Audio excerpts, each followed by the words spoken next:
barely a year ago. Long I pondered my king's cryptic talk of victory. Time has proven him wise. But from pre-Greek to pre-Greek, the word was spread that bold Leonidas and his 300, so far from home, laid down their lives, not just for Sparta, but for all Greece, and the promise this country holds. Now, here on this rugged patch of earth called Plataea, Xerxes' hordes face obliteration! Just there, the barbarians huddle. Sheer terror gripping tight. Their hearts, with icy fingers, knowing full well what merciless horrors they suffered at the swords and spears of 300. Yet they stare now, across the plain, at 10,000 Spartans, commanding 30,000 free Greeks! Ho!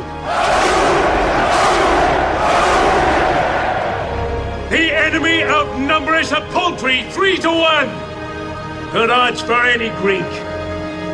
This day, we rescue a world from mysticism and tyranny, and usher in a future brighter than anything we can imagine.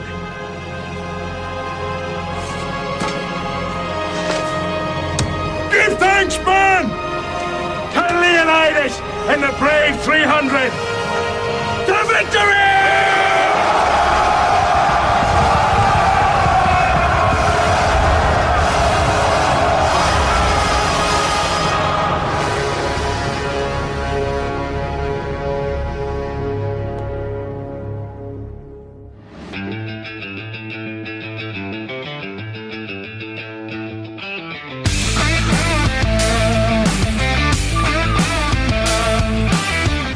It's time to take an inside look at those that are taking their lives, their businesses, and their passions to the next level.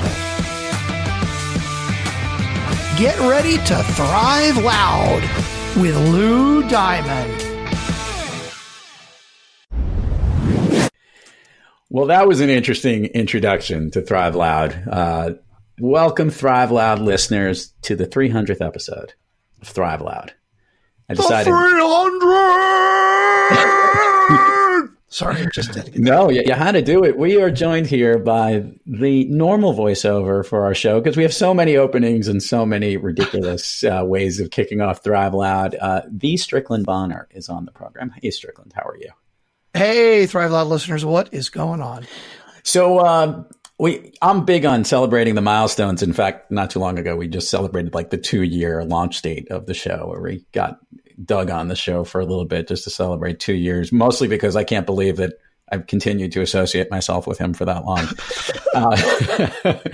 But I figured it would not be fair if I didn't have my producer extraordinaire, Strickland, on here as we hit 300 episodes. Strickland, isn't this crazy? It is nuts. It's absolutely nuts. I mean, I remember when we got you started and just trying to figure out, okay, what's it going to be about and who are you going to talk to and where are we going to go with this? And how many days a week are you doing now? We do 3 days a week now. So it's Tuesday, Wednesday, Thursday is when we launch episodes. Obviously, listeners listen at their convenience and whatever seems to work for them. What we've learned is we started with 1 episode a week. Right. And then for what most of the listeners can understand is that we had a lot of demand for people who wanted to come on the program. And by only having them on once a week, the wait to have your episode aired became problematic. I mean, people would be interviewing and they wouldn't go on and, for 6 months later. That wasn't fair if they were launching a product, a book, or had something really cool. So that's when we started increasing the number of guests on the show. And then we got creative. As you know, we invented some things, like we came up with the mini-sode, which was we had so much great content. Let's just pluck one piece out and we'll do a short special, which is, I think, what this 300th episode is supposed to be, a mini-sode. But we're going to call it like a mini, sort of in between, like a mid-size episode, because we'll have a little bit to chat about. But yeah, so it's been amazing. But I think why I wanted Strickland on today is because What's going on in podcasting is really amazing 300 episodes later from when we started, what the landscape looks like.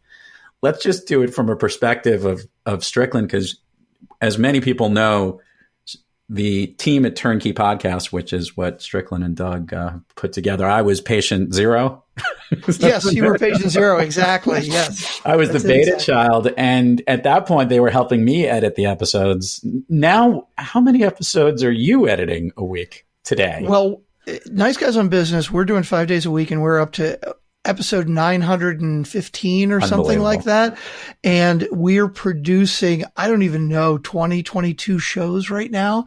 So that's how many episodes we're doing a week. And it's nuts. I mean, it's really crazy, but it's been an amazing ride. It really has.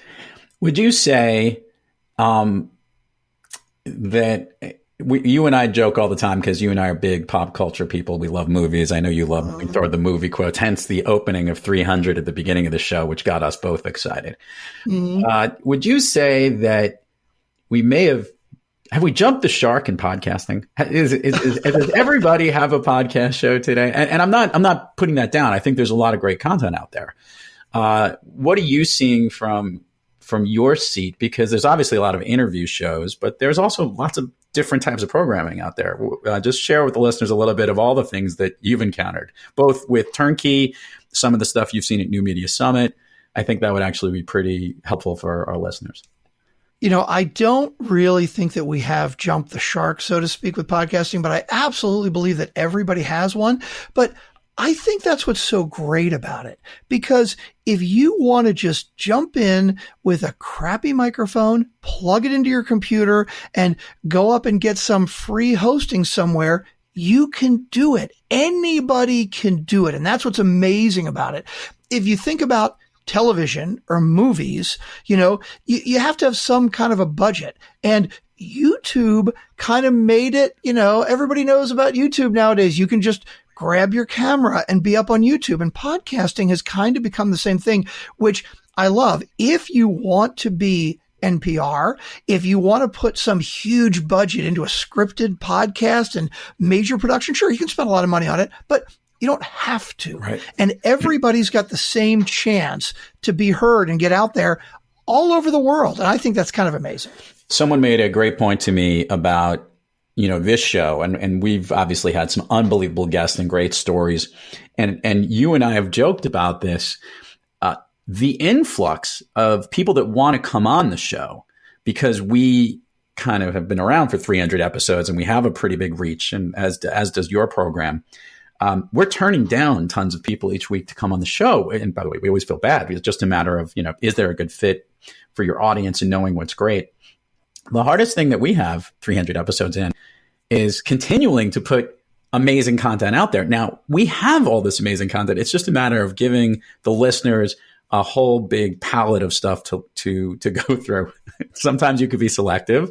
Sometimes you can put stuff forward that's pretty interesting and engaging, and you never know what you're going to get. And what we've been very happy with is that the quality of programming on Thrive Loud, on your show, continues to be really good and engaging.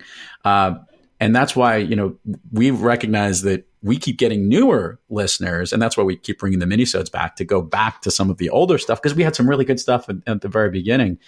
I was going to ask you, 900 some odd episodes in with Nice Guys on Business. At what point are you guys going to roll the odometer over and actually say that season 1 has ended? Because I think you're still in your first season. We are. And we always joke about that, when are we going to start season 2? I think at episode 1000, we're probably going to start season 2. But, Lou, you make such a great point. There's an interesting tipping point for any of you out there who are actually doing a podcast, or maybe you're doing interviews and you're like, oh my God, where do I find people to be on my show? We were the same way early on. It's like we were just desperate to find people to get on the show. And now we do 3 interviews a week, and we probably turn down 80 to 85% of the people that want to be on the show, not because they're bad, but because there's so many people that want to come on, and we have to keep mixing it up. And what's amazing is not only are there more people doing podcasts, but there are more people that want to be on podcasts. And the people that you can talk to and the information that you can get, it's just amazing to me. One of the great things that I think we've gotten out of this, we've had people who are, let's say, great business coaches, where if we were to reach out to this person who maybe is a very expensive business coach, if we wanted to get, say, an hour of consulting with them, it might cost us $500 or $1,000. But you know what? They want to come on and talk about their own business and talk about themselves. So we kind of get a free session for ourselves and for our listeners, which is amazing. And Lou, you've interviewed some incredible people over the years. It's gotten kind of crazy, actually. That was one of the things that I looked at was we have a weekly meeting with, all the interns. And for the Thrive Loud listeners, you guys are all familiar with whether it's from Khala to Anjuli, who do the voiceovers, to Sophia and Cristina, who've been doing a lot of the minisodes, and many others who've been putting them together.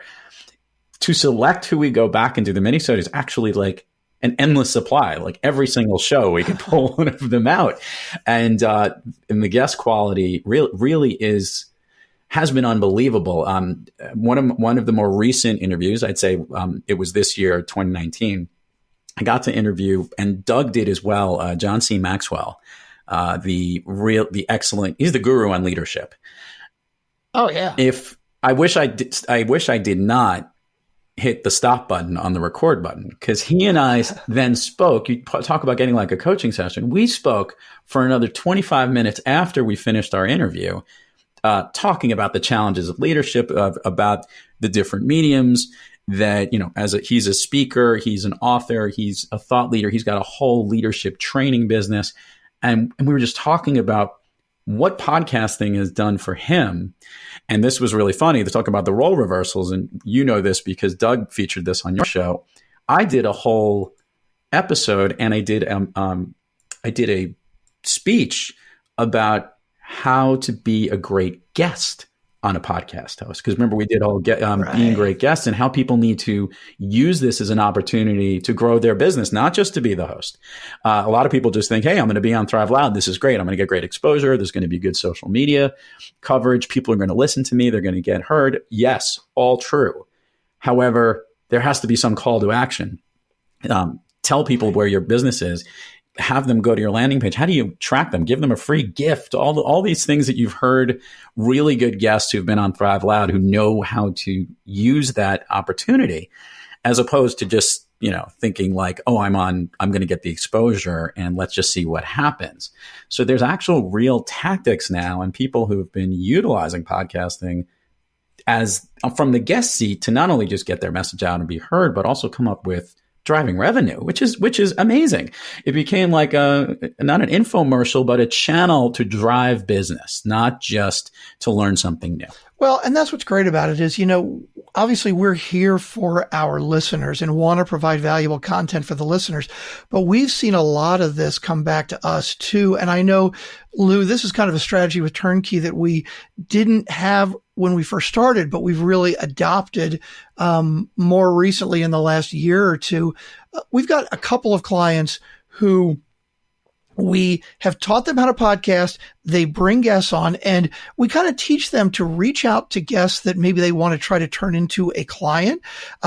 We have one client of ours who is a speaker, and they actually got a gig speaking for PayPal because of an interview they did. And now they didn't talk to like the CEO of PayPal. They happened to talk to somebody. They interviewed somebody that was in the marketing department. And then they happened to hear from somebody else at PayPal that they were looking for a speaker, and then mentioned our client. And, he called us like a month after he did this interview, and he's like, dude, I never would have gotten this gig if I hadn't had that person on the podcast. The podcast is directly responsible for me getting this speaking gig. And I know you've had some similar experiences, haven't you? I'll even flip it to someone else's business. We had a woman on the program who offered a valuable learning course, an e-course, or I forgot exactly what her program is.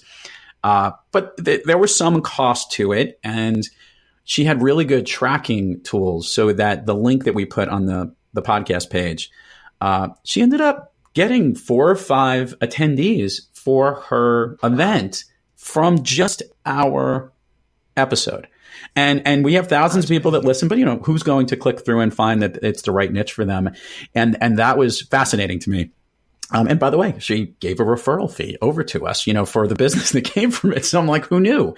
There's a great community of podcasters out there that know that, you're willing to help people in their aspect in their business. But there's also finding the right niche and getting your customer. You don't always hit that. I know, for example, I've actually run into people who said, I'd be great on your show. It'd be great. And I'd look at their materials and I'd be like, actually, they'd be better off, for instance, on JJ Flazane's show. There's a lot of that. Right. Of course, JJ has a backlog for the next 6 years to get guests on because I keep sending them to him. But that's the incredible part about this medium is you want to get the right message and to the right audience. And what's nice about what you've done with Turnkey is you have a myriad of business folks, some entertainment folks, some coaches, people who fit in all different avenues. For the podcast listener, what I recommend to you is really utilize the medium to absorb great content. Some people love to read, some people like to watch videos, and some people like to listen. So that's what we hope that we've been able to do, at least on our channel. And I know you've got tons of programming there as well. Yeah. Well, I love that there's so many, you can do anything you want with it. And so in the shows that we produce, it's just been an incredible variety of different things that we've gotten to learn. We have one client right now that just went live maybe a week or two ago. His name is Bucky Haight, and his show is called 8 Minutes of Motivational Hate. And, in today's, I know it sounds crazy, right? Like in today's society, like we need more hate. And it's like, no, wait a minute. You got to actually stop and listen to the message. He is all about telling it straight, telling it like it is. So what he hates is all of the crap that we have to be polite and politically correct and diplomatic. And he basically says, it's killing us all not to just say, you know what? I don't want to do business with you, and this is why. Or I really think that you need to do X, Y, and Z to make your business better. And you know what? I'm not going to cut the bullshit. I'm going to tell it like it is. That's what he's all about. And it's an incredibly interesting take because it's so easy to misrepresent it, right? As soon as you see hate, it's like, oh, it's some white supremacist group or something. It's like, no, it's kind of very much against all that. And it's just a very interesting perspective. And the different shows and the different things, you can find anything. We had just recently aired ahead of the 300th episode, we had 2 women who are newly single and have re-entered the dating world. One actually has found somebody, and this was all through digital dating. And another one is very much involved in the throes of swiping left, swiping right. And they're both very, very entertaining and very funny. And their show is actually Laugh at First Swipe. So they're Laugh at First Swipe. So they're going through the unique dating profiles that they're running into, and it's a really and what they're connecting with, which is so smart because there is a whole world of people out there that are just overwhelmed by this, and they're maybe going to tackle some of the challenges, some of the funny things, and also really how to maneuver through a very complicated environment for people because So wait a minute. So do they actually on the show, do they go through profiles and talk about, oh, I like this and you shouldn't do that? Is that what they do on the show? So it's even better than that. So since they're 2 women, they can only see the male profiles. They can't see other women's profiles. They can only see the ones of their own profile, and obviously the people that have I guess that have swiped, and they can read them. And some of them are ridiculous, like the most insane things. Like, they'll talk about maybe a picture that's from the 1970s that somebody's using for them, or something that they say that they do and what they write down in their profile, or the images that they put, and kind of just drill into that. And very witty. They're both comics and have a really funny, interesting sense of how to discuss these topics. So it's pretty enlightening. Isn't that brilliant? Perfect. Yeah. Because, dude, I don't know how long you've been married. I know it's a long time. I've been married 20 years, right? So this whole swipe right, swipe left thing, I don't know shit about any of this, right? But it is a whole new world. Even when I started my podcast 4 years ago, I mean, it was probably, I guess, around the time maybe Tinder was getting going. I have no idea, right? But, if I could turn on a podcast And if I'm single and I can kind of get a feel for this from a female perspective, right? Like, what am I going to do? I'm going to go ask female friends about this? No, you can't do that. I'm going to go listen to a podcast and hear it like it really is. You know, I listen to, Dan Savage Lovecast. Yeah. He's actually been a sex advice columnist for like 20 years. And his show is so raw and honest. And it's like, wow, it's just a different perspective. It's so interesting. And I just love that you could just, whatever you want to find out there. I mean, it's just like the internet. You can find whatever you want in podcasting. So one of the funnier comments I've ever received from a friend of mine who's a listener to my program was, they said, can you make your interviews longer? And I stopped and I was surprised because there was such a demand to keep things shorter. And he has about a 45 to 50 minute commute. So he gets into the train, hops on, he's maybe waiting on the platform, gets on the train, goes in. And now let's say we have typically a 30-minute interview on Thrive Loud. So he can go through one interview and now he wants to get to the next one, but he's already at work, or he started one, didn't get into another, and now he's going the whole day listening to it. I go, like, these are the problems you should have. I can't accommodate everybody's commute. But this was an interesting perspective because what people are willing to listen to, and we've learned this from a business perspective. We've been helping. I've been helping companies with a lot of their marketing messaging and the mediums that you should use and how long those messages could be. Nobody watches talking heads on a screen for that long of a time, but they'll listen to an hour and a half podcast because you could do something else with it. And if there was one thing about podcasting that you and I have both recognized, is that people will listen to anything. And I think you and Doug might be the walking advertisement for that, because I've found myself listening for the Thrive Loud listeners need to know, Tuesday and Thursdays, Doug and Strickland just basically talk about complete fuckery. And that is literally how they advertise it. It seems like they have a business message there, but not really. And they're just talking, but it is quite entertaining. And interestingly, a lot of times you guys are talking about experiences that other people may have had. And that just gives you the point that we love to listen in to interesting stories and great content, whatever that content might be. What's so great about it is when you put it up on iTunes or Google Play or Stitcher or wherever, it's going out all over the world. Yep. We have listeners, it downloads in like 179 countries or something ridiculous. And so what's great about it is, however niche it is, whatever this thing that you're talking about, if you are passionate about the best car wax for a 65 Mustang, if you put a podcast out there, the people that are also passionate about car wax for a 65 Mustang, they're going to find you. Yeah. And that's what's amazing about it. I mean, it's the best. It really is. I was going to ask you what your guilty pleasure podcast listen is that isn't a Turnkey or Nice Guys episode. Is there something that you listen to that is more for, hey, I love listening to that, but it has nothing to do with work or has nothing to do with anything. It's just your mindless. That's what I love to listen to. So I used to go to Vegas a lot more. I've probably been out there, 25, 30 times, right? It's been a while since I've been out there, but there's one called 5 Hundy by Midnight, which is a great podcast. And all they do is talk about Vegas. But what's funny is it's a couple and they actually live in Minnesota. So they don't live in Vegas. So it really is kind of but they love it. So it's the very touristy perspective. It's not the insider, like right. I live here and I live this every day, which makes it more fun.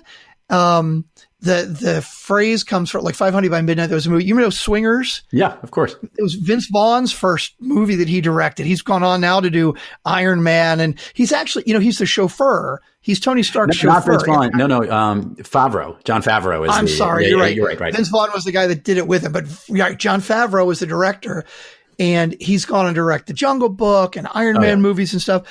So there's a line in Swingers where he says, we're going to Vegas, Mikey. Do you think we're going to do good? And he's like, are we going to win? He's like, we're going to be up 500 by midnight. Oh, he says, will we be there by midnight? And he's like, dude, we're going to be up 500 by midnight. And that's the name of the show. Great. But all they do is just talk like bullshit about Vegas and what's happening. And it's so much fun, and it means nothing. Right.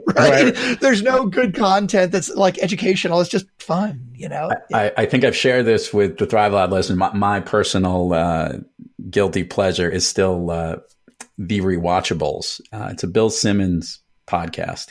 And I don't know necessarily if I ever would have thought this. Bill Simmons, traditionally a sports guy, having a ton of sports podcasts. He was the Grantland guy. And then after Grantland, they created a new platform called The Ringer. And they have a whole network of podcast programs, a lot of pop culture and sports. And he's more of the sports guy, but he has a lot of entertainment people on the program. And they created a podcast show sometime in 2017 where they wanted to talk about movies that they rewatch all the time.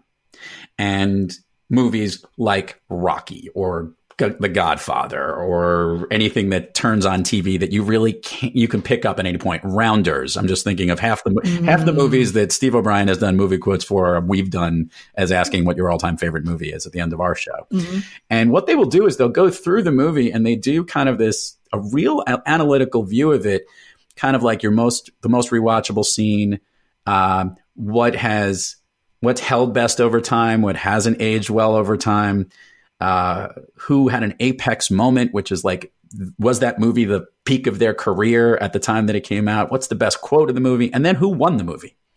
And they even have some other side awards as well. But what's great about it is that it's so much fun to listen to because everyone loves these movies, and you're kind of re-listening. You're almost thinking about the movie as they're discussing each of the different characters and the actors and what they've done. And some of the stories behind even how the movie is made, they've done some research, which they add to things that you may or may not have known about your favorite movie. I don't know why, but I can't not. I continue to listen to all of them. I'm almost hitting refresh to say, I don't know when the next episode comes out, and they do one episode a week. So go listen. Dude, I just subscribed. I'm looking at this because like, oh my God, this is so cool, right? And what's amazing with this is I'm looking through, right? And I'm seeing like the most recent 4 or 5 or 6 episodes. And I'm like, no. And I'm like, oh, wait a minute. Yeah. Oh God. Right. And it's like, you can just go down and pick the movies that you want. Like I see Rounders in here, right? Ocean's 11. And I watched about a year ago, I watched Die Hard again, and I listened to the director's commentary.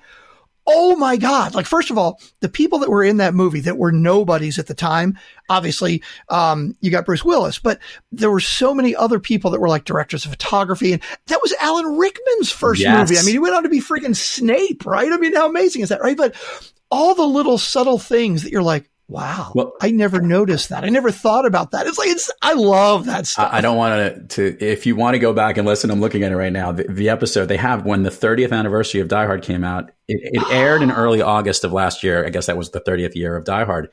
What people forgot about, what they talk about in that entire episode. And for the record, I'm just giving how long is this? It's like an hour. It's a really long, I'm hitting play right now. It's an hour and 27 minutes. Oh, geez, I'm looking at it. Yeah, it's an hour and a half. I will let you know it was riveting. And they talk about it was Alan Rickman's first movie. There was a split decision on who won the movie, whether it was Bruce Willis or Alan Rickman, from the fan point of view, because it also launched a totally new type of action star. Because before that, it was all steroid, Schwarzenegger and Schwarzenegger and Dolph Lundgren all the karate and ninja guys, that would be the action. But this was like a regular guy who was trying to save the Nakatomi Plaza, whatever, and all that stuff. Nakatomi Plaza. But dude, you think about for the next 10 or 15 years, every movie was described as, oh yeah, it's like Die Hard on a plane. Oh yeah, it's Die Hard on a ship. That's what they talk about. Oh my God, that's so great. Right? Because it totally remade the genre. You just nailed what they speak about on the show. And I had listeners go listen to this program. It is really a lot of fun. And what I will tell you about the Rewatchables, which is such a unique piece, is that he's done the whole spectrum. He's picked guy movies, chick flick movies, fun movies, family movies. It's not just, all this. I think they started out the original best sports movies, and then they've kind of worked their way in. So each week they come out with a new one. So that's my guilty pleasure. Thank you for adhering me in that. I knew you would love it. I knew you, out of all the people. Yeah. What people need to know, Thrive Live listeners, this is fun. So when at the opening of the nice guys on business, Steve O'Brien, who's done the voiceover here several times, has done reads of famous quotes, usually from movies, sometimes popular TV shows. And Strickland is definitely the behind the scene guy coming up with the quotes that we want to you put on your show. And we've done it here as well, which is a lot of fun. Yeah, like I've got at least 3 or 4 from Die Hard, but like one of my favorite ones is like, looks like we're going to need a couple more FBI guys. It's great. Anyway, but this is what if you could connect on another podcast show about a podcast show that features whatever it is, that's what's going to be out there. Who knows? Maybe they're going to have the new re-listen to podcast show where people talk about a certain podcast episode. Oh my God, that's crazy. Yeah, well, thanks. Now I'm going to get hooked on the Rewatchables.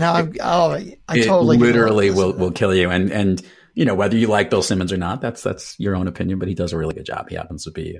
Well, you see, it's interesting because like I'm not a sports guy, right? I don't even know who Bill Simmons is, but I'm probably going to listen to this show, get to know him, and I may want to go check out his other content. Yeah, and that's what, and they do a great job. Talk about using the podcast platform. They have many podcast shows in there. They have a podcast show as we're airing this right now, 300. We're all in the throes of Game of Thrones. They actually have a bunch of their writers or podcasters on the program who that's all they talk about is like what's going on in the show. And it's a very pop culture type thing. They did a whole thing when the Avengers movie came out, the Endgame, the finale of that series. And all I'm saying about podcasting, whether it's from an entertainment point of view, from a business point of view, a learning point of view, a fun point of view, there's something out there for you. And that is awesome because that gives it makes it hard to get heard. And that's why you always have to come up with great content, which you and I are always focused upon. But I think what's awesome about it, and I agree with you, it hasn't jumped the shark yet.